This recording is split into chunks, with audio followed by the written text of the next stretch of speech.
Good morning. Welcome again to Morning Devotions. Thank you for our time together. Let me read to you from Jude, beginning with verse 3 today. Dear friends, I have been eagerly planning to write to you about the salvation we all share, but now I find I must write about something else. He said, listen, I wanted to teach you the good stuff. Sometimes as a pastor, this is a frustration for us because there's so much wonderful, exciting things to teach, but we had to deal with a negative issue because of what people are going through. He said, but now I find I must write about something else, urging you to defend the faith that God has entrusted once for all time to his holy people. I say this because some ungodly people have wormed their way into your churches. Now, isn't that amazing?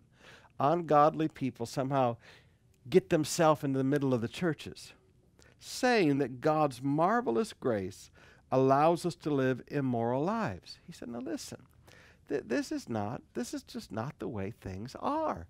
He said, these people have wormed their way in. Somehow they've gotten into positions of leadership. They've gotten into positions of influence, and they tell you that God's grace allows us to live immoral lives, that you can have sex, you can get drunk, you can do whatever you want to do because of the grace of God. He said, now listen, God's grace, that's not what God's grace does. We're saved by grace.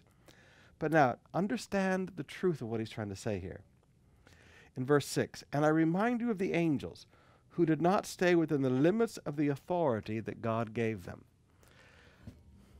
All authority has limits. All doctrines have boundaries. Remember, Brother John taught us this during the Light Conference. Every doctrine has a boundary. All authority has a limit.